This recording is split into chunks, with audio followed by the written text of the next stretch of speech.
Hi there, it's Lori, and the story I came up with to tell you has to do with my oldest daughter. This was before she was married. I think she was already engaged, but I know they weren't married yet. And in October, or maybe beginning of November, my now son-in-law came to me and said, I really want to do a surprise New Year's Eve party for Sarah. So, she's got a super common name, so it's fine. So, we he and I go ahead and plan it together. And it's going to be at my house. Well, she had always wanted to do this thing called the Georgetown Loop train at Christmas time. And so I set it up for us to do it on New Year's Eve. Then that way everybody could, I gave him a key, and so he could get in the house, let everybody in the house. Everybody was hiding back, back where they could surprise her. So meanwhile, she was getting so upset because starting in November, she's like asking people, "What are you doing New Year's Eve?" "Oh, I'm sorry, I'm doing this." And they were all making up things. Some of them said they had to work. Some of them said, "Oh, I have to go to this family thing. Oh, I have to blah blah blah." And she was like so bummed out. But anyway, so I take her on the Georgetown Loop because she's like, "Well, at least I have that to look forward to on New Year's Eve." And the whole time I'm like, "Yep, that's all." And so then we get home. We open the door. I made sure she went in first. This was in my townhome, the home before this home. We went in. She got in. I was a little bit behind her.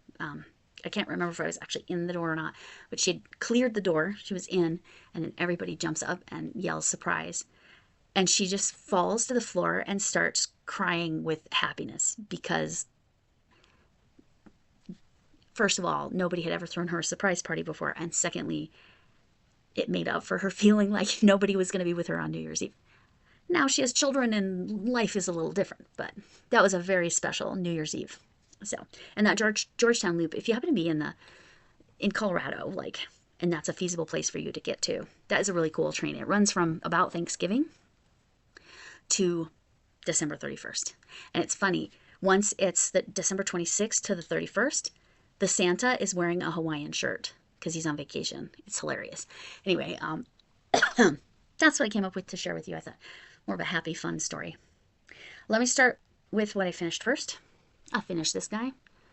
I think this is Kevin Minion. This is the last one I had to make for my my stepdaughter in California's partner. I'd made the other two. I had not made this guy yet, so he looks pretty good.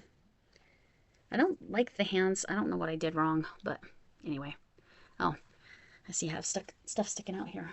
Let's take care of that. Ow! Just somebody said, I think it was Lana. She said, be careful with those. She wasn't wrong. I just stabbed myself with those. Okay. So, there we go. But here's what you really all want to see. Is she done? So close. I have not attached her head or sewn on her wig. But this is Moana. She does not have shoes. That's not part of the pattern. There was a lot of fringe that was supposed to go underneath here. I just said no to fringe. It would have looked more accurate, but I don't care. No, I'm not doing more fringe. I'm not doing more detail on this doll than already is there. Look at all that detail. Look at that. This is for a 2.5-year-old. We do not need that much detail. Okay, I don't know where I left off, but I think I was talking about that I said no to fringe. I've been talking for about 10 or 15 minutes. It was on pause. Anyway, so here's what I need to know. Okay, I keep stretching her hair. I want them all to be about like this one right here, as much as I can get them that way. Because they're all just single crochets, so I should be able to stretch them out. Anyway, but I need to know, does she need a necklace or a flower lei or anything, or is she good? Is she done? Except for obviously sewing her together. But until I know if she's going to have a necklace, I can't sew on her head because the necklace has got to go on first. Yes, I promise I'm not using her as a voodoo doll. I promise. So she's done. Well, she's not necessarily done. I need to know if I need to do something here. And the pattern did not give me a nose or a mouth. So what do you think? You think that's okay? Again, this is for a 2.5 month. Let's try that again. 2.5-year-old. 2.5 months, 2.5 years. Not the same. I wouldn't be using safety eyes if it was for a 2.5-month-old. Anyway, so I'm happy with how she came out. Obviously, I will make a couple little adjustments. Her white got pulled in a little bit too much on this side, but I'll fix it. She did not have shoes in the pattern. Thank the heavens. I did go ahead and sew on the belt because I didn't want things just moving around too much. Her skirt is not sewn on per se. It's sewn on at the very top. I was trying to get this to stick out. Also, I did not understand her triangles. Again, it was in Spanish, and I just wasn't understanding what I was supposed to do. So I made my own triangles. On these triangles, I put little picots. I didn't do that down here because I thought it looked better, kind of more jaggedy like that. I said no to French. No French. The hair was enough and then some. So I finished this. I finished Moana. Well, unless you please put in the comments, especially somebody like Aloha Naomi, if you have an opinion, should I put a necklace or a flower lay up here? Or is it good? Is it good and leave it? Because it's for a 2.5-year-old. That's why it's going to be a lot of sewing on that hair so that it doesn't go anywhere. Right now you can just snatch your wig. Anyway. Okay, none of that was in the other one. I'm just being goofy. Okay, quick medical update. Went to the neurologist. He said that, oh, I forgot to say this too, so this will be good. I described what was going on. I told him I went to the ER because it was really bad. They give me the whatever meds they give you in the IV for migraine in the hospital. And they did a CT scan and an EKG and blood work, and everything came back normal. And I said, it's like I have hemiplegic migraines, but we've done the DNA test and I don't have them. And then he said, oh, the medication you're on actually treats hemiplegic. So I'm like, okay, so that could be why it's activating those symptoms. At least I got an answer as to why, because it was weird to me that that was the symptoms. But he said everything I was telling him was normal. And I said, woohoo, I'm normal. And then he laughed. I don't think I've ever actually made him laugh. He smiled or whatever, but he actually laughed. Because, you know how I feel about this and the saga that is my doctor experience. He's a good doctor. He's desperate to get to the root, but he says he really thinks we're on the right track and this is going to get us there all the way, but he is going to drop the dosage to half of what it is. He said side effects, usually most people, it's done in 2 to 3 weeks. I'm already at 2 weeks. But he's like, he's going to reduce the dosage. We're going to go to half of what I was, so he can. That's as low as he can go, though, because I have found I do need it actually the twice a day. That's definitely necessary. But I feel like it was like working harder than it needed to. As I've talked about, the ring is sliding off a little bit more than, I mean, it's not going to fall off. It's not like that bad, but anyway, all is well.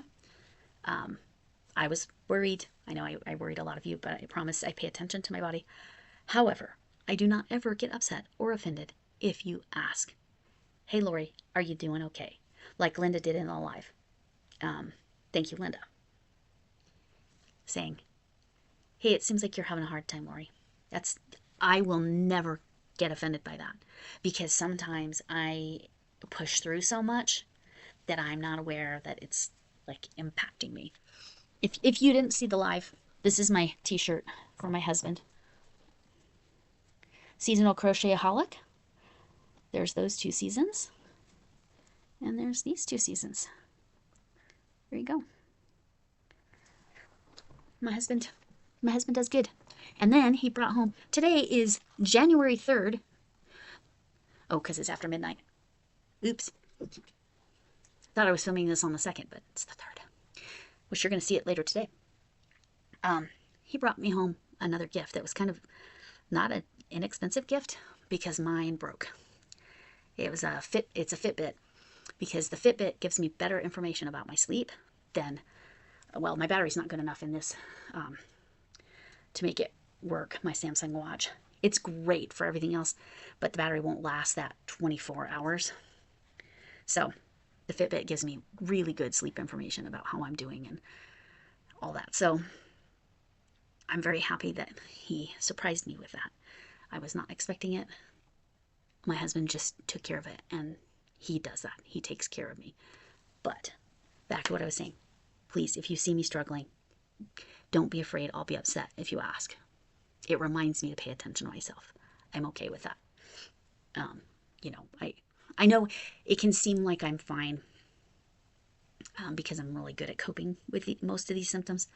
Not these last 2 weeks, not so much, but I think we're past the worst of it, and I think things are just going to get better. So, but again, don't hesitate. If you're worried about me, let me know. You can send me an email. You can send me, some of you have my phone number. Some of you have Facebook. Some of you, email it works. I do check my emails pretty much every day. There have been a couple with this going on. Not so much, but anyway, now I have blathered on for a long time. To loop back to the story about my daughter. If there's someone in your life who really, it would be a big deal to them to throw them a surprise party, you could just throw them a surprise party for the heck of it. Very merry unbirthday to you. To me. Okay, I won't sing, because it's not copyrighted, right? Hopefully. Anyway, you get my point. But it does not have to be a big gesture like that. Remember that little crocheted hat that I gave the receptionist at my neurologist's office? It meant so much to her, and that was a little thing. Obviously can't give ornaments right now. Valentine's Day is coming up. You can make little hearts. You could, just cut out some paper hearts and say you are loved. You never know when somebody needs to hear that, because people need to hear that. So, on that, go forth and care about other people. And I know you all do. And feel free to care about me. I will not get upset or take offense. Thanks for coming in. Can I get an amen? And hugs to you all, whatever kind of hug you need. Bye.